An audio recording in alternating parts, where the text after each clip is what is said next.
This is Sporting Life.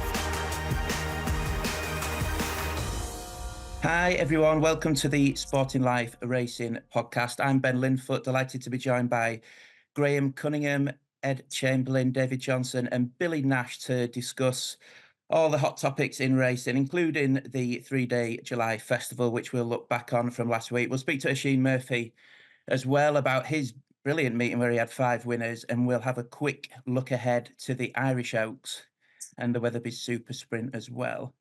But first, we begin with a heartfelt message of condolence to BBC Radio 5 Live and Sky Sports commentator John Hunt and his family, of course. And Graham, the tragic news broke just after we'd finished last week's podcast, and we thought long and hard about how to cover the story on Sporting Life. It's very difficult to find the right words to say, of course, but we went with a piece you wrote for us that was published on Sunday, a piece that did find the right words for a lot of people. It must have been a most difficult piece to write. Yeah, morning everyone. Hope everyone's okay. Yeah, it's funny you should say that, Ben, because it wasn't.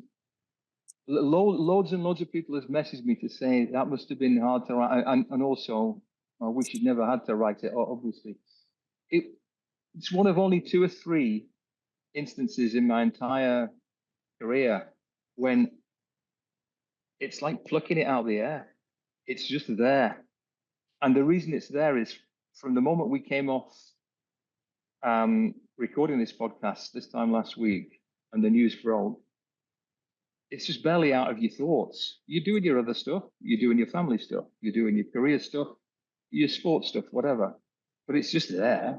And it's there like a cloud, like a black cloud, just for us as friends and colleagues of John. So for him and his, close family, etc., it must be horrific. But it was just there. It was never out of my thoughts. And when I came to write it, I spoke to Dave Ward on the Friday and said, I think there's something in this, but I'm not sure. But I'm going to write it, and if it feels right, then we'll go with it. And he agreed, and it struck a chord. I wanted to write it because I knew there'd be a hell of a lot of people feeling like I was feeling, close friends, close colleagues, and just partial colleagues and friends of John who just know him on a very casual basis. And I'm glad I wrote it now. I think it represented my relationship with him and a lot of people's relationship with him. And I don't want to say too much, but all I'll say is that for some of us, being a good person comes more easily than others. And it comes completely naturally to John Hunt. Not many people like that. It comes utterly naturally all the time, not part of the time when the camera's on him or when the mic's on, all the time. So all our best goes out to John Hunt and his family. This is something none of us, thankfully, have ever had to come close to experiencing beforehand. So I hope things start to progress in the right direction for all concerned. Absolutely. And Ed, the racing world came together at Newmarket last week to offer sympathy for John and his family. The jockeys wore black armbands. There was a minute's silence. And Richard Hoyles delivered an emotional message of support to his friend alongside you on ITV on the opening day. Yeah, and Hoyles hit the right note, as you'd expect from him. And GC, well done, because you did exactly the same on Sporting Life. And it was last night, Scoop, we had the premiere of Champions Full Gallop, and you see John a couple of times in the piece, and it was really emotive to see him in his element, having a laugh and a joke at the heart of things. And we can't imagine what he's going through now. And I think the only thing we could do last week at Newmarket was get the tone right and just show him how loved he is by everybody. He's one of those guys, and words were totally and utterly inadequate, but all I felt we needed to do was just make him realize just how respected he is and how loved he is within that racing family. And hopefully we did that, but not a week I'll remember with any fondness. No, absolutely. And GC, in your piece, you quoted Phil Bull and his description of racing as the great triviality. It's a summary that seems very apt right now, but while there might just be horses running around in a field, we know it's a sport that can create such moments of joy and brilliance. And there was plenty of that at Newmarket last week. Yeah, I think you did right there, Ben. I wrote that thing, and I wrote a line along the lines of, and we cling to what's normal for whatever it's worth, and a bit more recollection. It's worth a lot. Yeah. It's worth a lot. It is a triviality, but it's a glorious one, and it occupies us in so many different ways, and it gives so many people a lot of thrills and pleasure. So I after a day or two where I was just sort of poleaxed by this, I have come around to thinking, yeah, of course it's still worthwhile to enjoy this and pursue it and write about it and talk about it and film it and be involved in it. It's what we do, and the world turns, and hopefully we can all balance the really serious stuff with the more light-hearted stuff that we get involved in on a Wednesday morning. So hope everyone's doing well. I've never experienced a reaction like this in my life to anything, and I've messaged John a couple of times, and he's messaged straight back, and one foot in front of the other, as he said. So the Dixon boys and Mrs. Dixon, when their dad Brian passed away, it's the only way to go, isn't it? Absolutely. Obviously, our thoughts with John Hunt and his family. But now we shall reflect on the July Festival and the July Cup, David. It was a race where we went into the race expecting the 3-year-olds to come to the fore, perhaps, but in the end, it was the older horses that fought out the finish. Yeah, it's like when will I ever learn? We come out of Royal Ascot hoping for that glorious 3-year-old sprinter to step up and carry all before him, and once again we're left with a false king, aren't we? Inisherin was humbled here. Not quite sure what the issue was. It wasn't as though he couldn't go the early gallop, was it? So maybe it was the downhill stretch that he just sort of ended up getting outpaced on, because the way he was basically done, wasn't he? 2 furlongs out, you knew that he wasn't going to be winning from that stage. But rather than drop out the back of the television like the likes of Cardem and Mick Barhy did, he just sort of plugged on again, and you can sort of see why Connection started him out over longer trips much earlier in his career, and they've really got a decision to make with what they do with him, isn't it? I don't think they've obviously got Washington Heights for the Nunthorpe. They could stick to the Bear 6 and go back to Haydock, which is what he looks so good at in the Sandy Lane. But maybe the 6.5 Maurice de Geest is an option. The Prix de la Forêt. There's some really valuable races in this country over 7 furlongs that might come under on his radar as well. So, but yeah, he was definitely much the vanquished, beaten favourite on Saturday. And a word for Millstream, Billy, who got one at the top level after a few goes. He ran well at Royal Ascot, but he upped his game at Newmarket on Saturday. He did up his game, Ben. Maybe not by a massive amount. Certainly on time form ratings, we had him rated 118 going into the race. He's gone up to 122, so he didn't maybe need to improve a massive amount to win it. It was his 4th go in a Group 1, and like you said, he'd been knocking on the door on them, so he certainly deserves to get his turn in one. Good performance by him. Jono mentioned the Prix Maurice de Geest there for Inisherin. I could certainly see Millstream going that route, considering he won twice in Deauville last year, so I wouldn't be at all surprised if that's where they go with him. He should continue to give a good account at the top level. Ben, I'm not saying he's the standout sprinter, but he's certainly, he's going to be a major player in those races for the rest of the season. It was a good story, though, Ed, with Jane Chapel-Hyam and Peter Harris, those famous colours, back in the Group 1 winners' enclosure.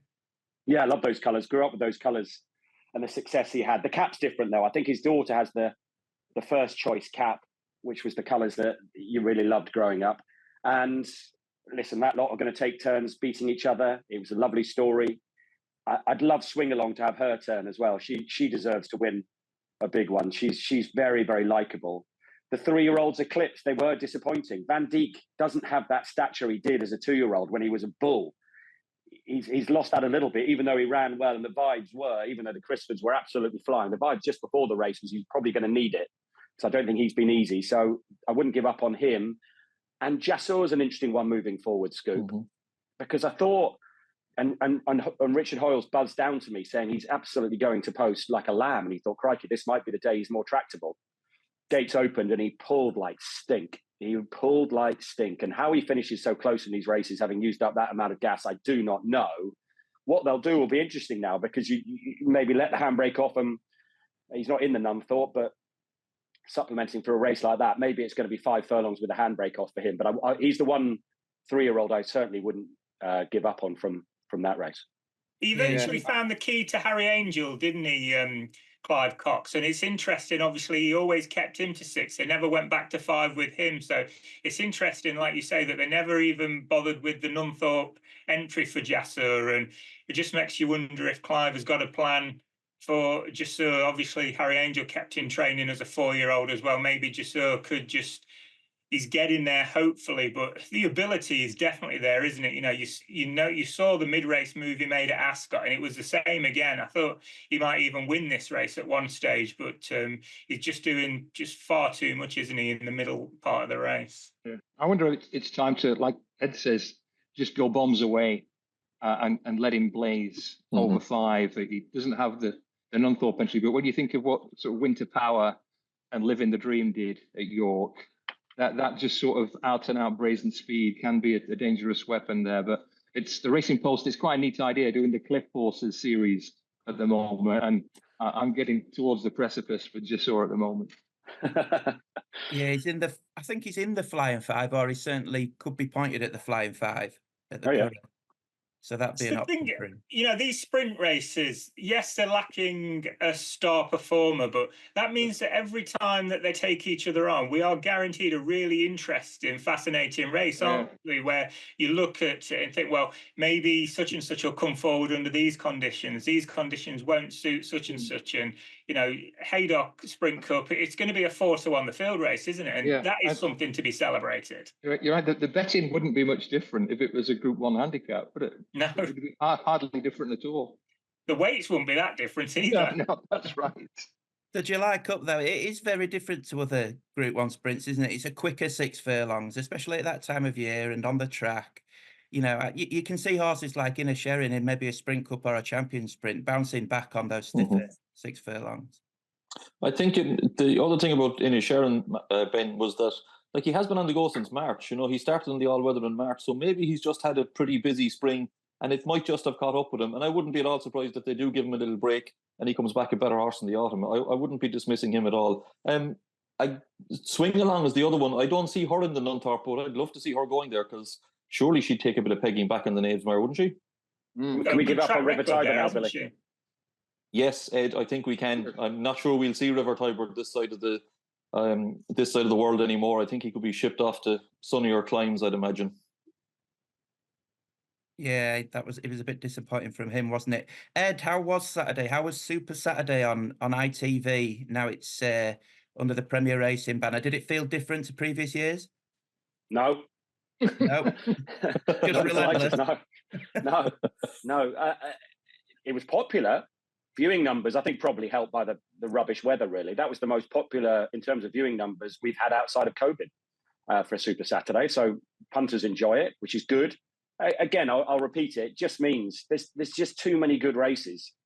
And this weekend we roll to Newbury and Market Raisin a week after. And, our highlights, the Super Sprint. Where would that be? Where would you put that, Scoop, on the menu last weekend, the Super Sprint? We had 11 live races. It would be like 9, 10 or 11 on the priority list, wouldn't it, on Super Saturday? And here it is as the feature on Saturday. That's what's wrong. That's where I'd like it spaced out better to boost the Saturday we've got coming up. Yeah, we certainly go from feast to famine without a doubt. Right, it is the Ooshi Murphy segment coming up, because I have spoken to him about his 5 winners at the July Festival last week. Yes, I'm joined by Ooshi Murphy again this week to reflect on a fantastic July Festival, Ooshi, where you had 5 winners. It was a great week. Yeah, beyond my hopes, to be honest, Ben. I thought it'd be very competitive at Newmarket, and I might have a quiet few days, but it just seemed to click for me. I had treble there on the Thursday and 2 winners there on the Friday for 5 different trainers, and yeah, it was a good feeling, Ben, because the last day I rode at Newmarket's July course, I think I was there 2 full days, maybe even 3, and I only had 1 winner. So it was nice to walk out there with a bit more confidence this time. And I think the highlight was probably Lotto, wasn't it? I know you were worried about the penalty beforehand. Yeah, He did it really yeah, nicely in the start. he was so good. Yeah, Yeah. he was so good, Ben. He was so relaxed. He had an option to pull because obviously small field, we split into 2 groups, and it was very hard to tell from the camera angle. But I felt like I had a lot of ground to make up on a rest off a pretty medium sort of tempo, giving him weight. So full credit to Lotto for being able to pick up and being so dominant at the winning line. Do you think he could be worth his chance in a Group 1 over 1.5 miles? Yeah, I do. I think that sort of performance would put him in the mix. In some of them. But certainly, I think the Irish St. Ledger is the right target. I think it's his best chance in a Group 1 race, and I hope everything goes smoothly between now and then. Sergeant Wilco, I thought he won well in what's always a hot 3-year-old sprint handicap. Yeah, dominant the whole way. Kevin Ryan just said, Oisín, this guy, you can go fast on him. Don't disappoint him. And he loves pressure. So, if he's under the pump at the 2, don't give up. He'll see the trip out well. And to be honest, it was pretty push button, Ben. If anything, I had him a little bit sleepy to post. We're worried about him getting hot and a bit worked up, but he went down there really quietly, and as a result, he probably didn't hit the lids like he can. It took a stride or 2 for me to actually get him rolling. So these are kind of the options you have as a jockey all the time, and you're trying to weigh up: should you have the horse a little bit quiet, or should you have them more on edge? And it's fortunately I got away with it with him. And another one that looked fairly straightforward from the outside looking in was Involvement on first ever go at 10 furlongs. It worked out very nicely.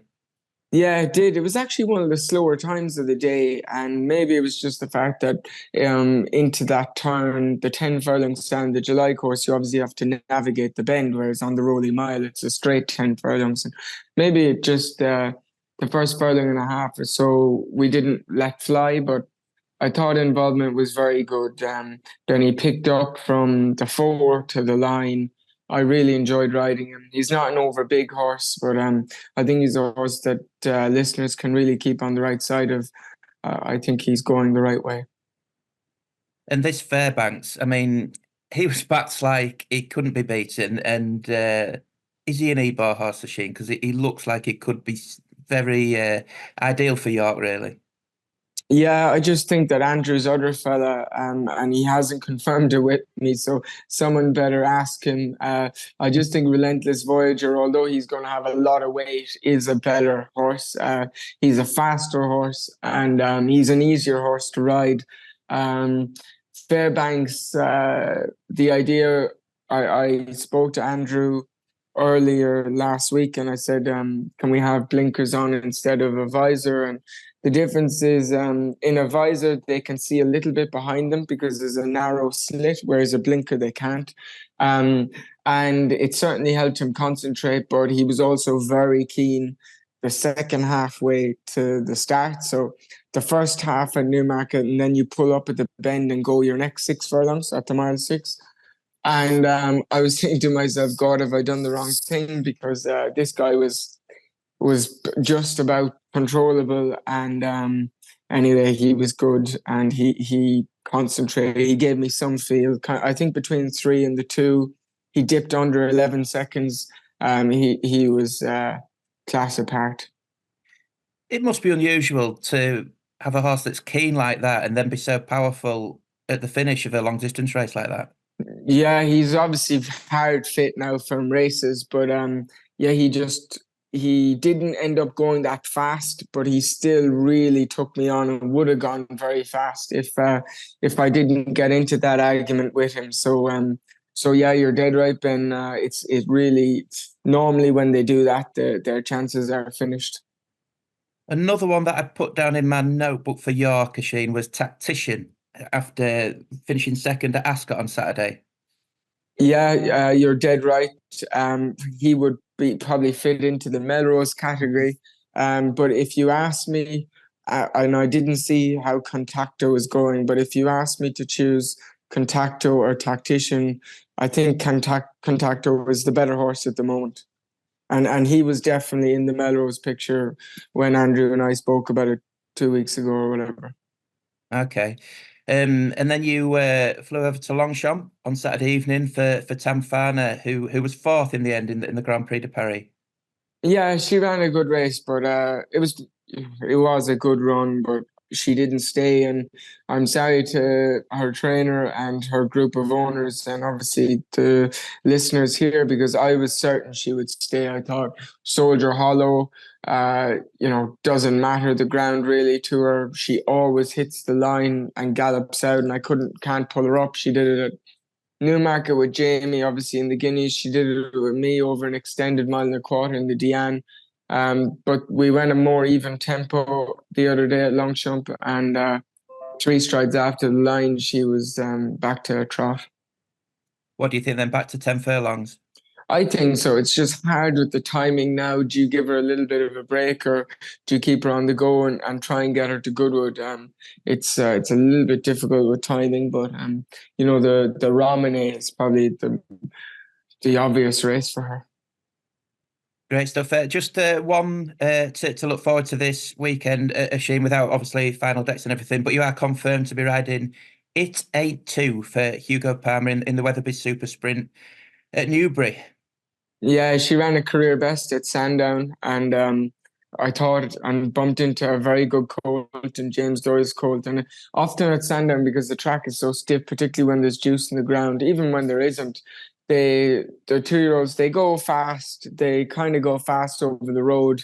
They then fall over that road, which is inside the furlong pole, and then they walk to the line. That's what it feels like as a rider. But it felt the other day, we didn't go crazy, but we picked up all the way to the winning post. And you do expect the times to get a little bit slower per furlong, the last 2 maybe, because it's so stiff. But I was really impressed with the feel. And, she's well weighted off Faithstone 7. It's going to take a bit of effort for me to do it, but it's a very valuable race. I've never won it. And I was grateful for Hugo to think of me.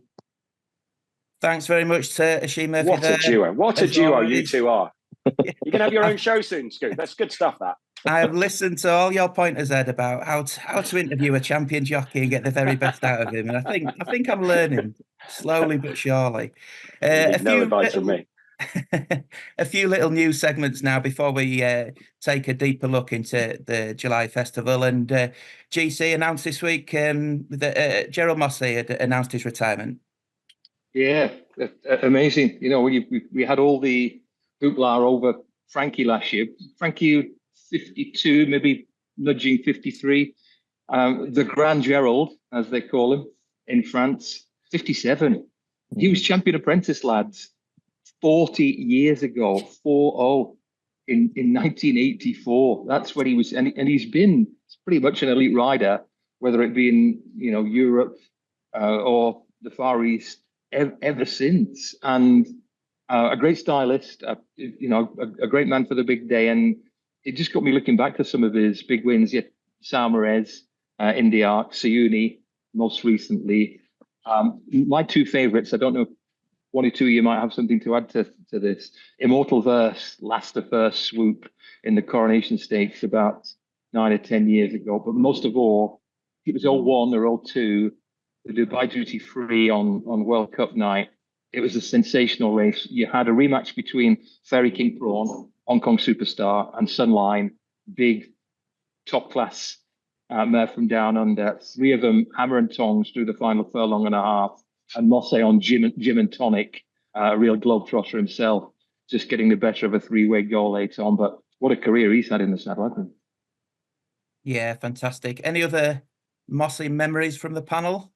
It's just very much a case of have saddle will travel, isn't it? And sort of very similar to Olivier Pellier in terms of not just a leading French jockey, but so much success all around the world. And I remember he was very much towards the end of his career. Was it 2019, possibly the year before COVID? He was actually briefly based over in the UK, wasn't he? Had a little bit of a swan song over here, and just one of those foreign jockeys that it was quite easy for him to be crabbed, because he's never going to be one of those that would really show a horse the whip several times and get stuck into one, wasn't he? But always renowned for such great hands, and in particular in those white gloves that made him look like Len Ganley. Yeah, to do it, and it's a tiny thing, but you watch a lot of his big wins. A tiny thing, but I really like it. He'll pass the line and he'll give it a little, flourish, but he always put his hand on the horse's head and just give the horse a little pat on the ears or on the top of the head. And he just seemed to have he's a stylist. I got to know his daughter in Hong Kong, his daughter Kimberly, an absolute film star, both in terms of looks and personality. And she's her partner is Alberto Rispoli. He was riding in Hong Kong when I was there, and he's a great lad. And now he's doing brilliantly in California now. So they're off in California. So it's a globetrotting family that it's in the blood for the Mosses. Am I right in saying that he's going to start training now in France? That's right. That's right. Good luck to him. It's difficult to start training this time of your career, I'd imagine. But as Jono said, supreme stylist, white gloves and really short stirrups. I could never get around how short he used to ride, because he's quite a tall bloke, Gerald Mosse. And he's got a 40 box. So he got a 40 box yard just on leading on to one of the main gallops in Sean T. So we'll be hearing more of him before too long. And another tall bloke, Ed, was Phil Dennis, half of Gerald Mosse's age, retiring at the age of 28 after a battle with the scales. Yeah, it's tough, isn't it? That's really tough mentally for him. I wish him the best moving forward, actually, Scoop. I've done some media training with him. Really good lad, nice lad, but that's no age, is it? And, that is that is the nature of the sport, isn't it? It is really, really tough. He's lost that battle with the scales, as you say, and hopefully he's got a good future ahead of him, because he's a good lad, nice lad, with a good head on him. So I wish him the very best of luck. Yeah, absolutely. And David, he's done the London Marathon he's done the London Marathon in 3 minutes 17. That sounds like a good time. Wow, that's quick. 3 minutes. 3 minutes is quick. That's faster than Roger Bannister. Sorry, 3 hours 17. Sorry, I didn't realize what I was saying. That's pretty good, though, isn't it? 3 hours 17. Absolutely, yeah, yeah, definitely. Are you a marathon guy or a half marathon? Yeah, done a few marathons. 3:04 is my fastest. Got the sectionals badly wrong when trying to go for sub 3 and died in the closing stages. But we'll go again. We'll go again next year. I did London, Jono, and you beat me by 1 hour and 8 minutes. 1 hour and 8 minutes. Gee whiz. Still, that's pretty good going, Ed. Absolutely. I've never. I regret it, because I've never been able to do much since, because my knees. I ended up in St John's ambulance, but that's a whole other story. Okay, whole other story is the rest of the July festival, and I think we'll start with Porta Fortuna, David, in the Falmouth, because she's becoming a bit of a superstar, isn't she? She's just a hard-knocking quality filly, isn't she? And whilst it's easy to sort of start crabbing the form, and by no means was it a vintage Falmouth, I don't think, but first thing I always say about races like this is you have to keep turning up.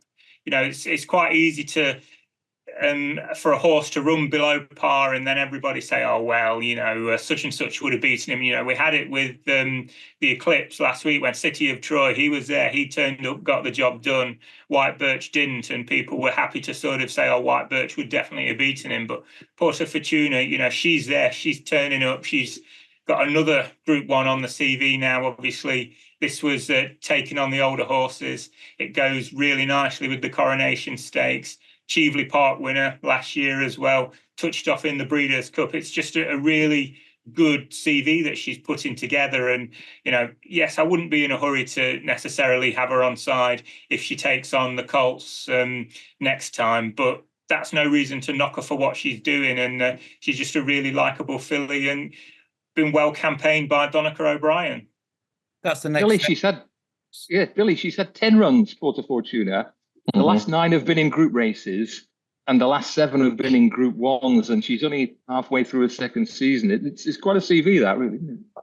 Yeah, I feel like I kind of owe her an apology, GC, because every time she runs, I'm sort of thinking she's going to get beaten and trying to find something to beat her. But she keeps turning up, as Jono said. She keeps doing it. She's won from 5 furlongs on heavy to a mile on good to firm. She's just a really likeable, hard-knocking filly. 5 different jockeys have ridden her, and they've all won on her. So she's clearly very straightforward as well as that. And yeah, she'll continue to take plenty beating in races like the Matron Sun Chariot. I'd imagine those kind of things will be on her agenda from here on in, Breeders' Cup, surely, with those owners. And I would think so, yeah. Style of racing would be perfect. Yeah, Breeders' Cup, that's got to be the end game, hasn't it? And, taking on the Colts eventually would be... Ben, speaking of coming out of that Sport of Fortuna, and Billy mentioned the Matron Stakes, well, this Jancis, the filly of McCreary's who won the other day, she looked smart at Leopardstown. She looked very smart, GC, and she looked very smart on her debut. She was sent off 40-1 for a 7-furlong maiden at Leopardstown first time up, and came with a really good turn of foot. No, it was a very strongly run race that day, but she came from well back to win going away. It looked very impressive. We wondered, could she back it up? But back it up she did. Up to Group 3 company, like I said, just her second start. A very similar performance. She came from well off the gallop, but again, a really potent turn of foot got her to the front. She was still quite green. She looked to me like she won with plenty to spare. I think she'll definitely get a mile. McCreary did mention the Matron Stakes. Now, he said they mightn't even run her between now and the Matron Stakes. But, you have to remember that Willie McCreary also has Vespertilio in the stable, who was placed in the French Guineas. So he knows the time of day. He's won a Matron with Faisalana in the past. And this filly, wherever she turns up, is going to be a serious player, because she's clearly a late developer, but she's improving rapidly. She ran to a time form rating of 108, which would have put her roughly in the places in the Falmouth. But like I said, there's more to come from her, so I certainly wouldn't rule her out wherever she goes next. Yeah, Graham North was very impressed with her in his Watch and Learn column on the website. I think he labelled it the performance of the week, despite everything that went on at the July Festival. So, yeah, definitely one to watch. Let's chat 2-year-olds, because there was plenty in action on the July course last week. And I think we'll start with Ancient Truth, David, in the superlative for Charlie Appleby. Yeah, it's a familiar pattern of success, this, isn't it? Godolphin, horse in the superlative, a son of Dubawi. And Ancient Truth very much going the right way. He's earned a time form rating of 109p, which puts him not quite amongst the very best 2-year-olds at the moment, but certainly not far behind them. And I'd imagine, given what all the horses that have gone before in these colours have gone on to do, it's going to be the national stakes next for him, isn't it? And we'll have to see how he gets on there. Obviously, Native Trail managed to do the double. Quarto did the double, but wasn't seen again. Native Trail obviously went on and had plenty of success as a 3-year-old. So we'll just have to see which way he goes. But in terms of Charlie Appleby having a good one that's going to give him the chance of success later in the season, it looks like he's certainly got one here. And that's the key, isn't it, JC? Because obviously we've talked about it's been a fairly quiet domestic season for Charlie Appleby in the big races, but there does look to be the juveniles coming through. Yeah, they do. And he's by Dubawi, isn't he? Who also won this race himself. So no, he's earned a go at the national stakes. It's a feel thing more than a form or ratings thing. I do feel that there are a few aces still to be played in the 2-year-old division. Like this time last year, we had City of Troy, who I think we all thought, well, here's a proper Group 1 horse. The week after, we had Rosalian beating some really good horses on King George Day at Ascot. So the pack was sorting itself out this time last year. I'm not so sure we're that far down the road this time around. There were a couple of 2-year-olds. I don't know whether any of you saw them, lads. A couple of Kingman colts trained by Gosden last week. Field of Gold. Yeah, and a horse called Chancellor, Donny, a Shively Park horse, both by Kingman, and both really impressive. So I think they'll be moving up into some flash company before too long. Nothing to knock about Ancient Truth, but I think I felt David thought, well, he's not quite done enough to mark himself as a genuine Group 1 horse just yet. And I think I'd be inclined to agree with that. Yeah, just that Field of Gold, 99p, which is a big rating for a maiden winner, could end up with a little bit extra judged on his sectional upgrade. And given the stable, you'd bet shortish odds he'd go for the Solario Stakes sooner with him, wouldn't you? He's a nice horse, he is. And that day, I was when we were on air, I was thinking, why are all the Juddmonte top brass here? I was thinking to myself, have I missed something here? And of course, come off air and stayed for that next race and thought, oh, missed that one. I thought that was really impressive. Of all the 2-year-olds, Charlie Appleby, I like him so much, but I just can't. That's the 1 yard I just can't work out at all. As soon as I think they've got a real good one, it doesn't work. Desert Flower was very good earlier on that Saturday as well. I mean, I couldn't predict what's going to happen next with them. I really find it hard. Can you work out the Crisford yard, Ed? Because they were banging in the winners last week. I can now. And Arabian does look good. Arabian does look very good. We had Coudoir down at Ascot, who I think might go to France rather than Goodwood, I think. But yeah, they've come roaring back, haven't they? A few Newmarket yards are like that. They've had their problems and you've just got to work out when they're flying again. But the Crisfords were absolutely flying last week, weren't they? And I think that's a good race, that Arabian Dust race. Did the places did the fairy godmother. I've still got big hopes for her to beat Bedtime Story. That no harm. So that's bubbling away very, very nicely. But yeah, Crisford's red hot. It was just, I thought Van Dijk might even, on the Friday scoop, when they were all going in, I thought, crikey, Van Dijk, the 4s went, the 7s-2 went. I thought he might even go off favourite. And then strangely on the day he was weak. So they've obviously had a tough time with him, but the rest of them were absolutely flying, weren't they? This Coudoir, for Billy and David, am I right in thinking Time Form have him just, is it £1 behind the Queen Anne winner, Sharon, after that Ascot success? I think you're right. Yeah, 122p, isn't he? Coudoir? He's an unusual horse, isn't he? He's got a slightly awkward head carriage, but he's a very strong traveller, and it was a good performance at Ascot. I think I see the sense in going to France rather than taking on Rosallion and Goodwood. What do you think? I think he's one of those horses that when you look at the rating that you put on him, you know that there's a margin that you could be too high, you could be potentially even too low with him. But I do think it's a rating of him that is very positive at the moment. Obviously, he's only been into Group 2 company, whereas Charin, the Queen Anne winner, I think we took a low view of him. So that's sort of why they're converging together. But he's just a horse, Coudoir, in that he keeps finding himself in these races that aren't necessarily designed to make him look really impressive, are they? He moved through it in real stylish fashion, put the race to bed, and then they've sort of closed up behind him, haven't they? And he's only won by a small margin in the end, but he was value for plenty extra. You knew from a long way out, or you knew that he is a fair bit better than the bare form, and it does look like he is well worth a try at Group 1 level now. With Buick riding his 100th Group 1 winner at Newmarket, Callum Shepherd came in for the ride on Coudoir. That was quite a notable story, wasn't it? Because he got a bad fall on Friday, and the still pictures from Saturday, he looked really, really quite beat up. He was white as a sheet. He was, bruising was coming out all over the show. He had some bandana covering a cut on his forehead, and he bounced back 24 hours later and rode a treble, including that Coudoir. So a big day for him and for Buick. 100 Group 1 wins now. Yeah, absolutely. It'd be great to see Coudoir against the 3-year-olds at some stage, when it just, give extra interest into that miling division. Just the last 2-year-old I wanted to mention, Billy, was Whistle Jacket, who bounced back from being beaten odds on in the Norfolk Stakes to run out a really good winner last week.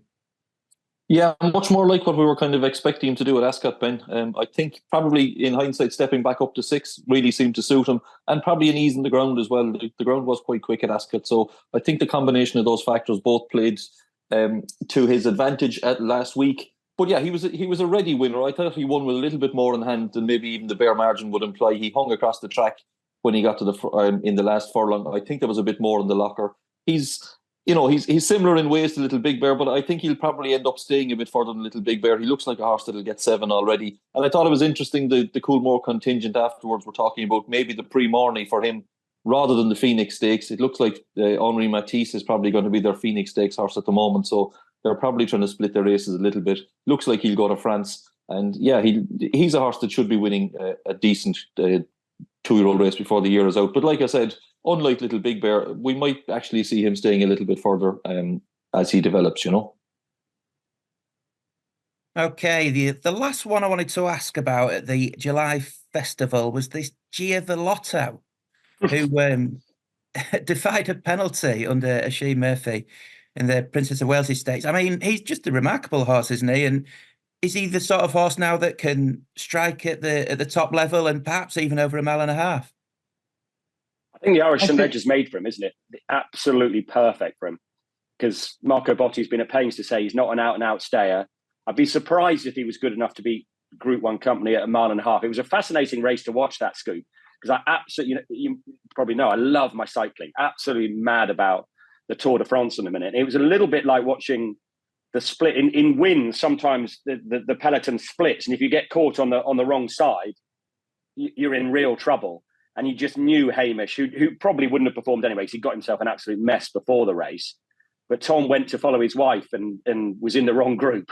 And you could see him looking to his left thinking, oh, no, I'm in the wrong place here, because Outbox wasn't going to take him into the race. But I think it was a funny old race, but he's very, very likeable, isn't he? He's done very little wrong. And I just think the Irish St. Leger, is that where Kiprios will go, Billy?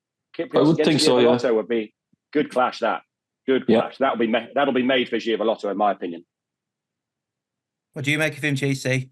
Well, I was annoyed at myself because I sort of fancied him. I thought and I just let the £3 penalty put me off. But if he were mine, I think I'd be trying to snag a Group 1 at 1.5 miles somewhere, because he's still entire. He's 5-year-old, but he's still an entire horse by Master Craftsman out of a Galileo mare. So yes, there's good prize money to be won, but there's potentially a decade or more of stud fees if you can snag maybe a big German Group 1 or whatever. Who's to say he wouldn't be competitive in a good Group 1 here now? Because the one thing he isn't is slow. He seems to be able to cruise along behind pretty good horses, and he's better than ever at the moment. Yeah, his time for rating is up at 125, and that has been earned here over 1.5 miles. The time figure was 117, so I don't think there's any reason to think it's a fluke. And like you say, you look at the King George and you think how that race is cutting up, and what's the Godolphin Globetrotter, Rebels Romance? He's quite fancied for that race, and he wouldn't be that much better than what Giovaletto is he really? Wonder if it was worth them sort of being a little bit brave and having a look at it.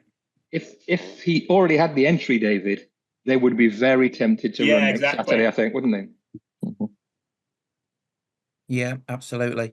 No one got any other horses from the July Festival that they want to mention before we move on? Fairbanks, maybe.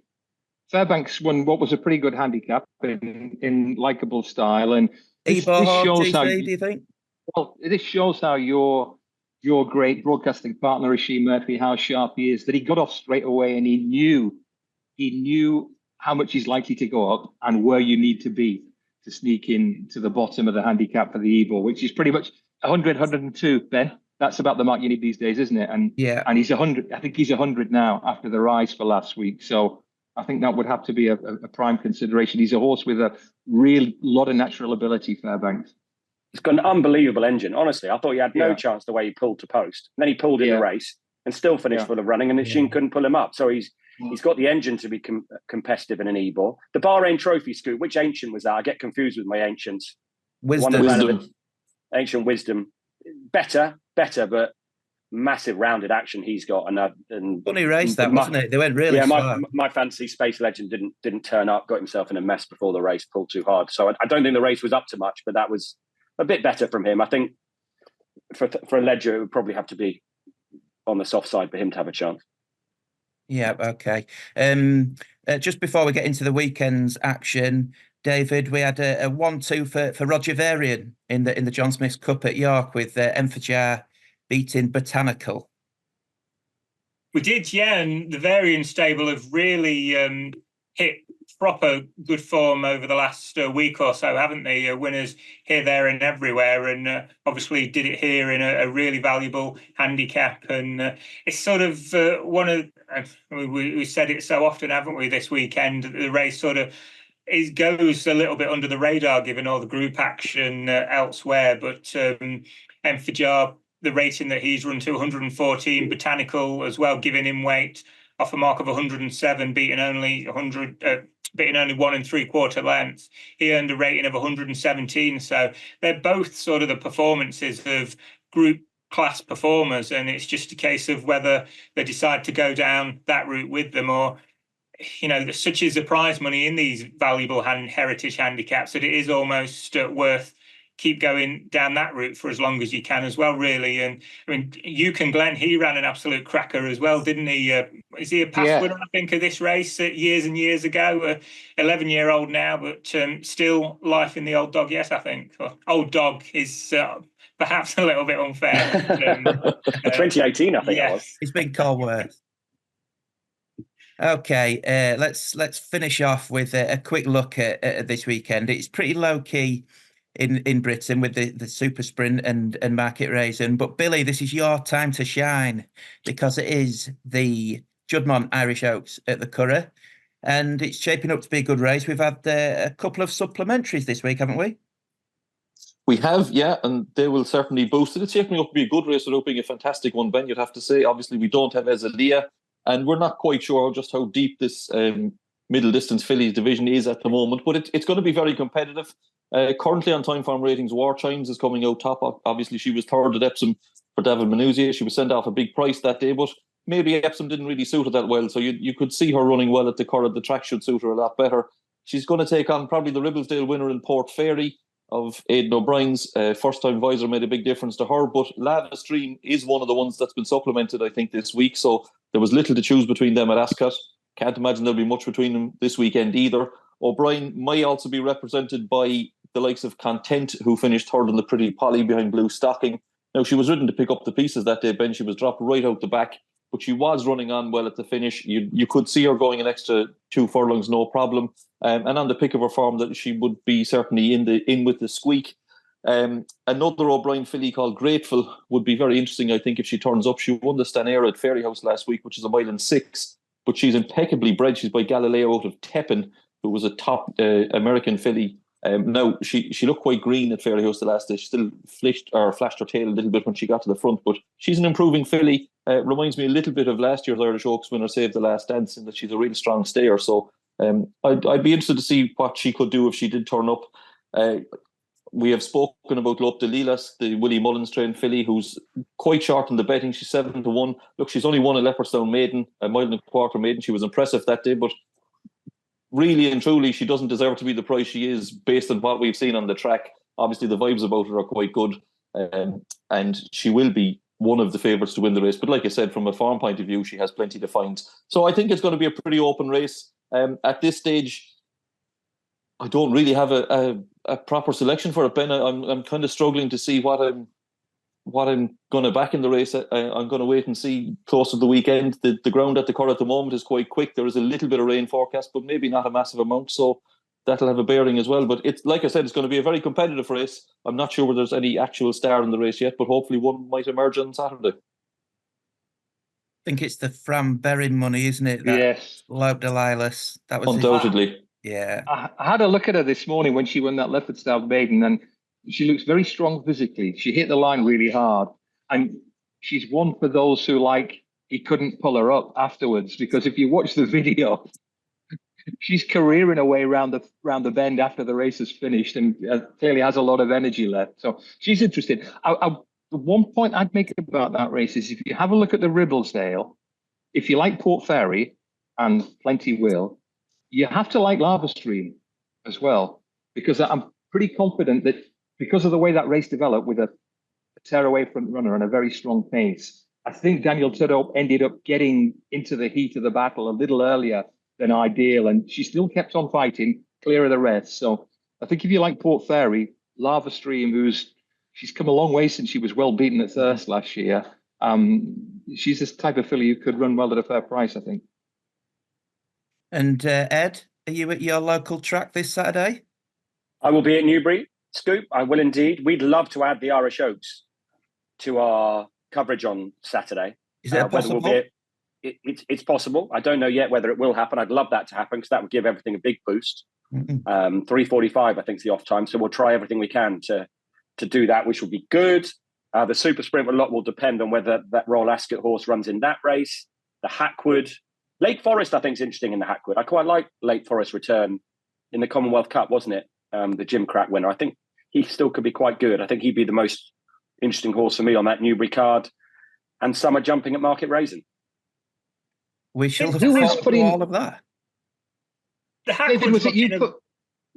Sorry, GC. No, I was just going to say the Hackwood's looking a really interesting race, given with regional, obviously ended up missing the July Cup last week, didn't he? It looks like he's going to be rerouted here if it stays dry, which the forecast definitely suggests he does. And he could come up against Elite Status, who is another that could have been July Cup bound, perhaps, if the owner didn't have such a strong hand seemingly with the favourite beforehand. And then you got Diligent Harry in there, who's been beaten in this race twice before and remarkably is still yet to win on turf, but he's obviously a smart performer, and it just looks a deeper Hackwood than what we'd normally expect. And like Ed said there, you got Lake Forest as well representing the Group 1 form from Royal Ascot. So I think if all these stand the ground, or most of them do, which looking at most of them being jocked up suggests they could, it could be a really interesting sprint.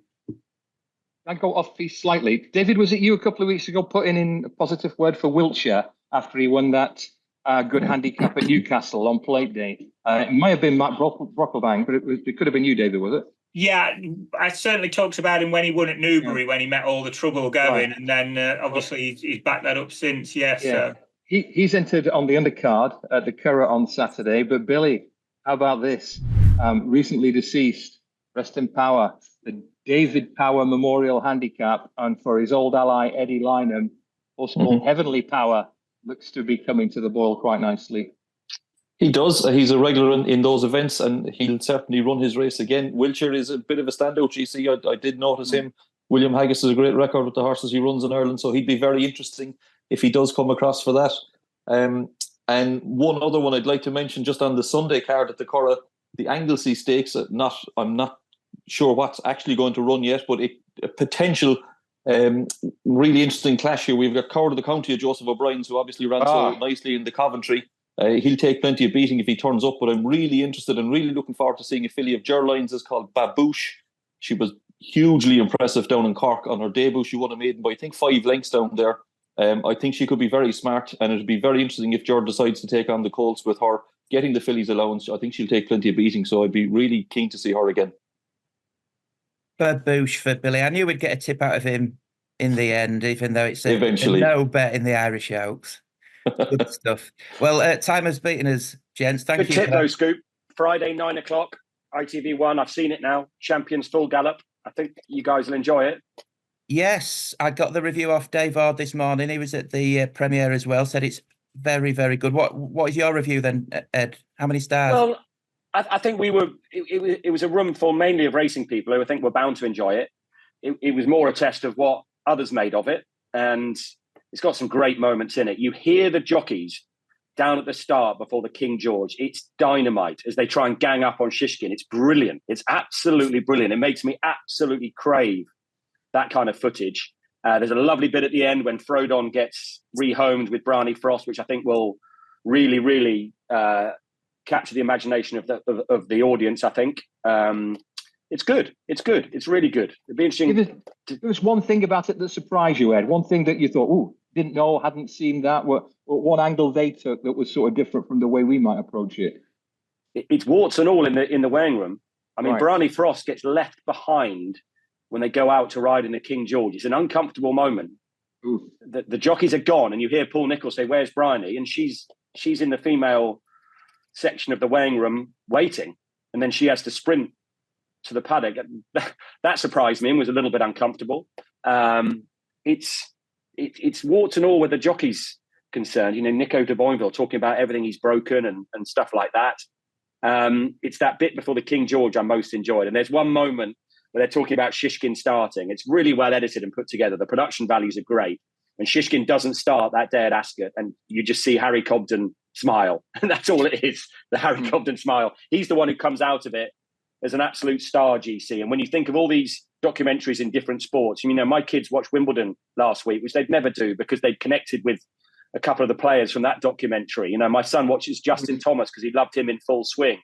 I love the cycling one, Unchained, which is absolutely brilliant. And I just hope people will connect with these characters and it'll roll forward. Like Sean Bowen's going to be the star in the next episode in his battle with Harry Cobden. And you just want people to connect with our characters in racing. I mean, Paul Nicholls, I mean, he must forget he's got a microphone on. His language is hilarious. I mean, you see Paul Nicholls. But listen, I don't want to, I'd rather you guys watched it and judged it, not knowing too much, if you like. Yeah, sounds good. Don't miss that. Champions on ITV on Friday evening. Well, thanks to GC, Ed, Billy and David. Thank you for listening. Enjoy Super Sprint weekend at Newbury, and we'll be back next week to talk about the King George. Download the Sporting Life app for the best racing coverage, including live racing blogs, fast results, stable tours, trainer and jockey interviews, expert opinion and tips.